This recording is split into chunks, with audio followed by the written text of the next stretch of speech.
Bwana, ipo hivi. Ngome ya vijana ACT yatoa tamko vurugu za uchaguzi.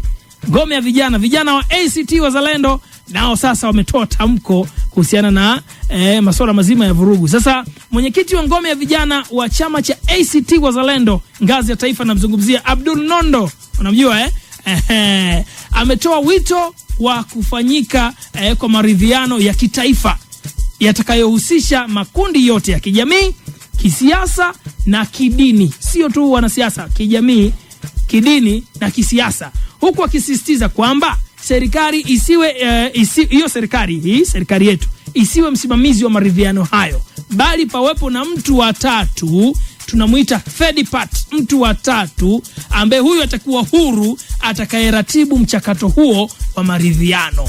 Siongei sana. Mheshimiwa Abdul Nondo, mheshimiwa vijana wa ACT Wazalendo, ana neno na sisi hapa. Abdul, karibu bwana. Ongozwa kwa taratibu na kwa mujibu wa sheria.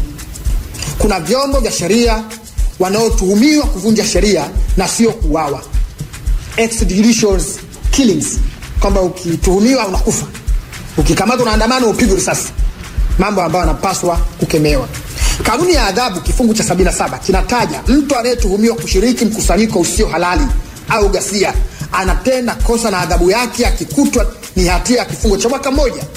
Kwa nini kama walikuwa hawana kibali wasikamatwe, kupelekwa mahakamani, kushtakiwa ili sheria ipate mkondo wake? Mwenyekiti wa UVCCM kawaida anaongea kana kwamba anahalalisha mauaji ya vijana na Watanzania kwa sababu ya uharibifu wa vitu na mali. Vitu vimeharibiwa, mali zimeharibiwa. Kwa hiyo mtu akiharibu vitu, mali zikiharibiwa, huyo mtu anatakiwa auawe, apigwe risasi, afe. Nchi yetu inaongozwa kwa mujibu wa sheria.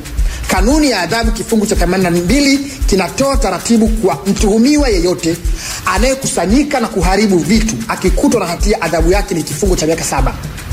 Kwa nini hakuwapeleka kwenye vyombo vya sheria, badala yake kuishia kuwaua kwa risasi? Vijana walitaka haki na uhuru wa kuchagua viongozi wanaowataka. Vijana walitaka mfumo bora wa uchaguzi ambao ndio msingi mkuu wa kupata viongozi bora wenye kujali ustawi wa watu na wenye kuwajibika kwa watu, jambo ambalo ni madai na matakwa ya Watanzania ya muda mrefu. Mfumo wetu wa uchaguzi sasa hauna maana yoyote kwa wananchi. Ni mfumo unaonyang'anya haki za Watanzania kuchagua viongozi wanaowataka. Ni mfumo unaoondoa fursa ya wananchi kuchagua viongozi wanaowataka.